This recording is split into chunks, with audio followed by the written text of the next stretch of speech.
계속해서는 마켓 리더에게 주요 이슈에 대한 이야기 좀 들어보겠습니다. 오늘은 하이투자증권의 배세호 연구원 모셨습니다. 어서 오세요. 네, 안녕하세요. 반갑습니다. 자, 오늘 저희는요, 예고해드린 대로 건설주 이야기를 좀 하려고 하는데요. 주제부터 먼저 화면으로 공개하겠습니다.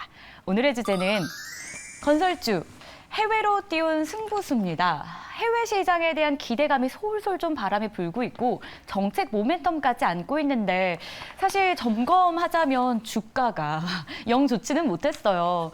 경기 민감주로 대표적이기도 하고 뭐 경기 침체 장기화에 대한 우려였을까요? 지난해부터 좀 주가가 지지부진한 상황인데 왜 그랬는지부터 좀 체크를 해보고 싶습니다. 네, 일단 건설주 주가에 대해서 제가 잠깐 좀 복기를 해드리면 네.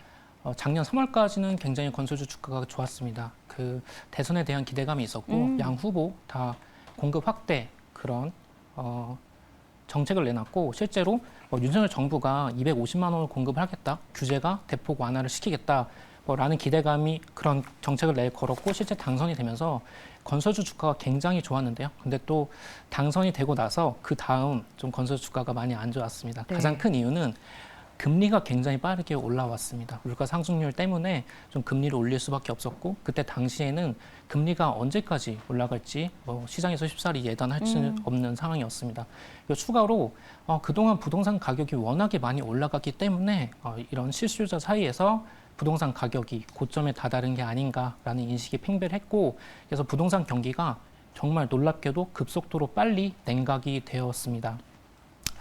제가 데이터를 잠깐 말씀드리면요. 2022년도 3월부터 주택 착공이 거의 YOY로 30%씩 연말까지 빠졌습니다. 그리고 미분양도 원래는 한 3만 호 수준으로 안정적으로 유지가 되다가 작년 연말까지 거의 7만 호 수준까지 올라갔습니다. 그래서 건설 주가에 대한 센티도 안 좋았고 그리고 추가적으로 하나만 더 말씀드리면은 네. 자재 가격도 굉장히 많이 올라왔거든요. 그래서 건설주의 좀 주택 마진이 많이 꺾였습니다. 건설주는 좀 주택 쪽에서 캐시카우를 창출하는 그런 섹터인데 주택 쪽에서 마진이 많이 훼손이 돼서 실적도 많이 안 좋아졌습니다. 좀 이러한 이유가 복합적으로 작용을 해가지고 건설주 주가가 안 좋았다 그렇게 말씀드리겠습니다. 그러면 결국 건설주 주가가 안 좋았던 거는 부동산 경기가 안 좋았다 이렇게 정리를 할 수 있는 거잖아요. 네. 그럼 부동산 경기가 반등을 해야 건설주도 반등한다 이렇게 좀 생각이 드는데 어떤 요소가 있어야 부동산이 반등하고 이에 따라 건설도 반등을 할까요?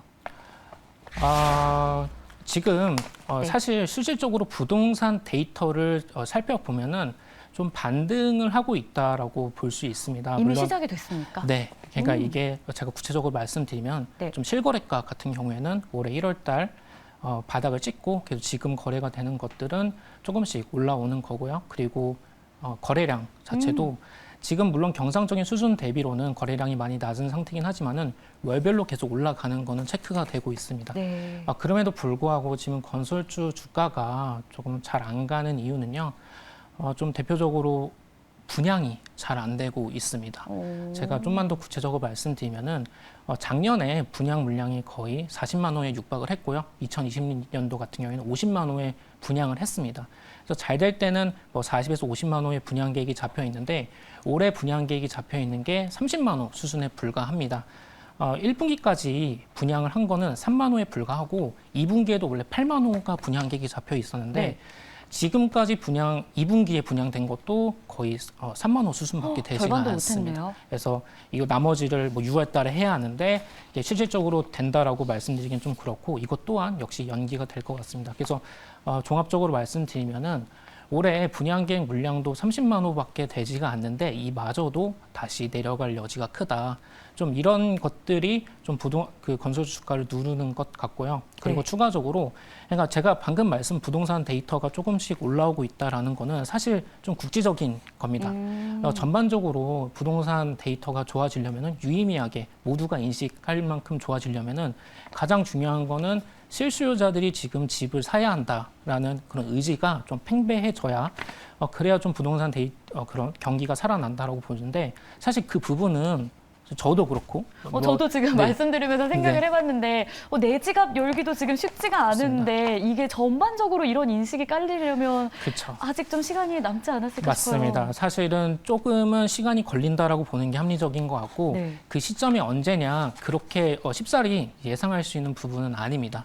다만 여러 가지 데이터들을 종합을 했을 때 좀 부동산 경기 모두가 좀 좋아지고 실수요자들이 집을 사고자 한다 그런 것들은 사실 금리 인하가 조금 선행이 돼야 한다라고 생각을 그쵸. 하고 있습니다. 저희 하이투자증권의 하우스뷰는요.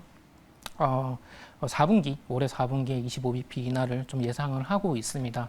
그래서 그냥 제가 뭐 조심스럽게 예측을 하는 거는 그래도 지금도 좀 부동산 경기가 조금씩 데이터가 좋아지고 있고 그래도 연말쯤 되면은 조금 유의미하게 착공도 돌고 그리고 사람들의 그런 실수요 의지도 다시 살아나지 않을까 조심스럽게 생각을 하고 있습니다. 그래서 건설주 주가에 대해서 제가 잠깐만 말씀드리면은 네. 작년 10월에 모두가 알다시피 레고랜드 사태가 있었습니다. 네. 그때 좀 PF 리스크가 굉장히 시장에서 많이 우려를 했었고요. 정말 놀랍게도 그때의 주가랑 지금 건설주 주가랑 사실 똑같아요. 근데 제가 앞서 말씀드린 것처럼 부동산 데이터도 조금은 좋아졌고요.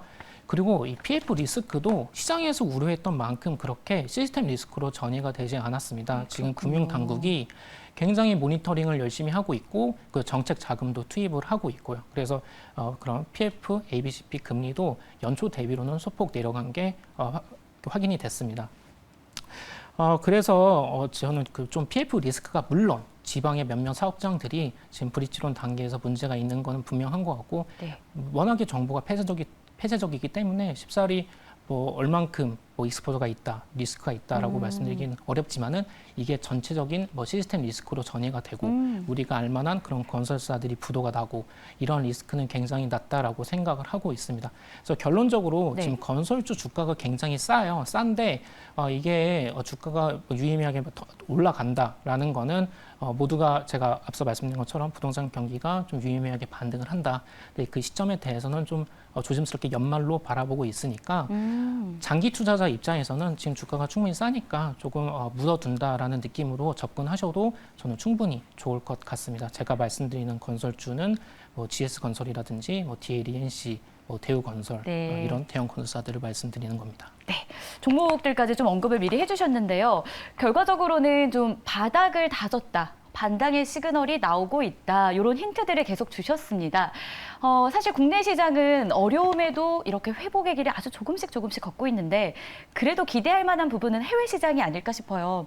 정말 많은 기사들을 봐도 해외 시장에 대한 기대감을 높게 갖고 있더라고요. 해외 건설 시장 분위기는 어떤지, 우리나라는 그 글로벌 시장 안에서 어느 정도 위치해 있는지, 앞으로 좀 기대감 계속 유효한 건지 어떻게 보세요? 네. 작년 하반기부터 되게 시장에서 관심이 많았던 게 말씀 주신 것처럼 네. 해외 건설, 해외 수주인 건데요. 그 중동 산유국들의 발주 스탠스는 굉장히 명확합니다. 유가가 되게 높은 수준으로 $80 이상으로 굉장히 오랜 시간 유지가 됐었고요. 네. 네, 유지가 됐었고요. 그리고 중동 국가들이 뭐 석유, 화학 그리고 가스 부분에 투자를 많이 하겠다 이런 부분도 확실하게 투자 계획도 밝혔고요. 그래서 많은 프로젝트들을 기대했는데 실질적으로 지금 5월 기준으로 올해 5월 기준으로 우리나라 건설사들이 중동에서 그렇게 큰 건을 수주하지는 못한 게 사실입니다. 일정 부분 수주 실패한 것도 있고요. 네. 그리고 일정 프로젝트들은 그냥 프로젝트 좀 연기가 된 부분도 있습니다. 근데 제가 말씀드리고 싶은 거는 이게 일부 실주한 것도 있지만은 이 프로젝트들이 대거 사라진 건 아니다. 여전히 남아 있고 아직도 중동 산유국들, 구체적으로 뭐 사우디라든지 카타르, 뭐 UAE라는 국가들이 분명히 발주를 많이 넣겠다라는 스탠스는 지금도 명확합니다. 그래서 지금 해외 수주가 지금 당장은 없다고 해도 그런 기대감이 유효하다라는 거는 제가 말씀드리고 싶습니다. 네, 좋습니다. 어쨌건 당장 눈앞에 보이는 수준은 없긴 한데 그래도 기대감은 유효하겠다 정리를 해주셨고요. 자, 그리고 또 궁금한 모멘텀이 있죠. 바로 우크라이나 재건입니다. 우크라이나 재건 관련해서 이 시장에서 기대감도 굉장히 많은 상황이고 특별히 이슈가 없어도 이게 저변에 깔려 있다 보니까 최근 건설주를 움직이게 하는 원동력이 되기도 해요. 이에 대해서는 저희가 좀 어떻게 봐야 되는지 이 모멘텀 좀 지속될 것으로 보십니까?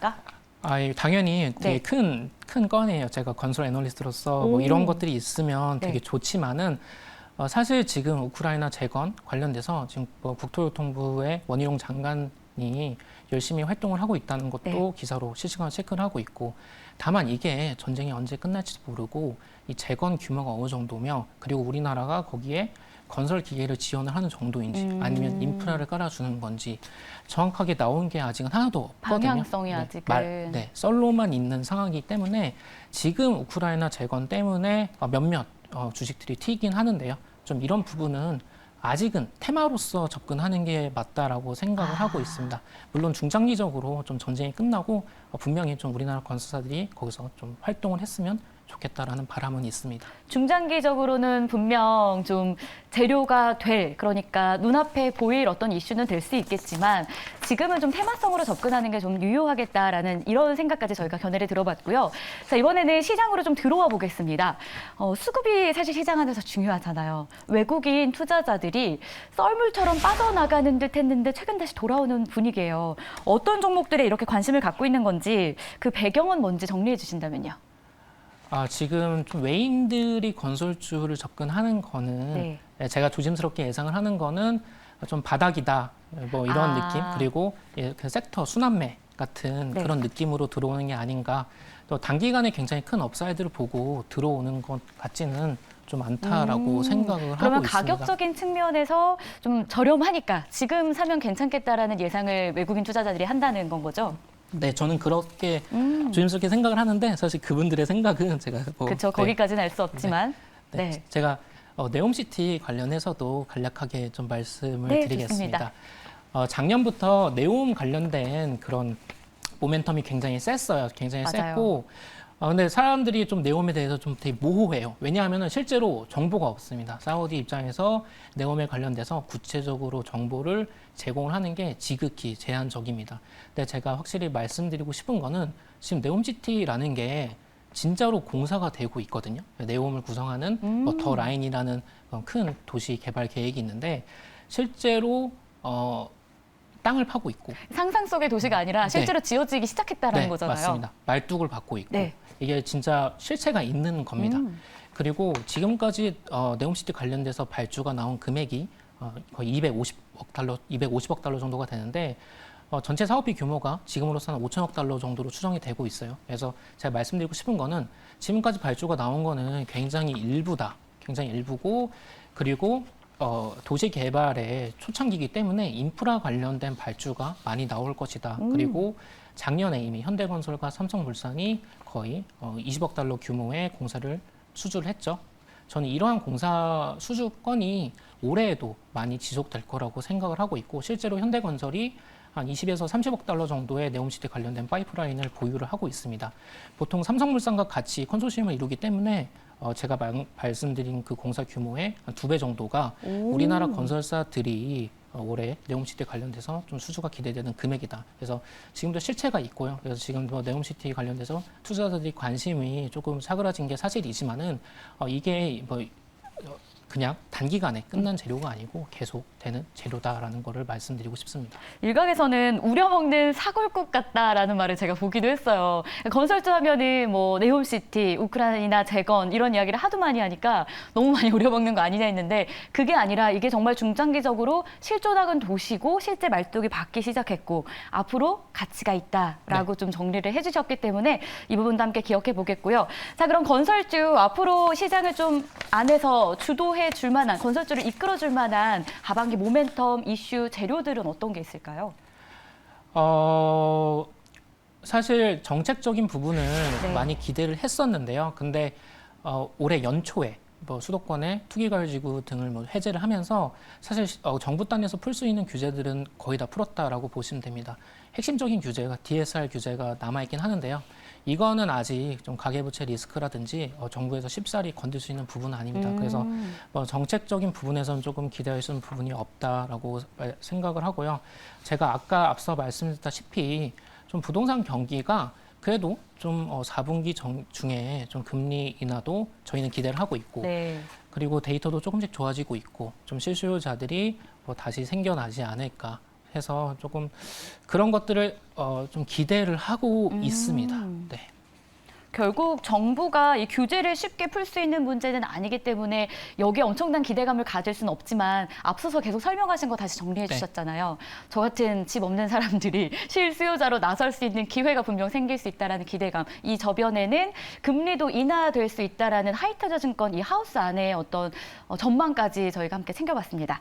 마지막으로 최선호주 한번 꼽아볼게요. 앞서서 몇 종목을 언급해 주시겠는데 이 중에서 가장 유명한 종목은요? 저는 현대건설을 저 포트폴리오 중에서 탑픽으로 말씀을 드리고 있는데요. 앞서 말씀드린 것 투자 논리가 똑같습니다. 그러니까 주택 경기가 지금은 많이 안 좋지만은 이런 반등을 했을 때 당연히 익스포저가 있고요. 그리고 무엇보다 네옴시티 관련돼서 현대건설이 수주할 수 있는 공사들이 많다. 그래서 이런 부분에 있어서도 주가가 굉장히 긍정적일 것 같고요. 그 네옴시티 말고도 해외 수주, 특히 뭐 석유화학 부분에서 지금 기대할 수 있는 파이프라인이 많습니다. 그렇기 때문에 네, 현대건설을 탑픽으로 가져가고 있습니다. 네, 좋습니다. 이렇게 해서 건설주 이야기 싹 정리해봤습니다. 여러분들 속도 시원하셨을 것 같은데요. 하이투자증권의 배세호 연구원이었습니다. 고맙습니다. 네, 감사합니다. 네, 저희가 준비한 소식 다 전해드렸습니다. 저희는 내일 다시 찾아오도록 할게요. 오늘도 시청해주셔서 고맙습니다.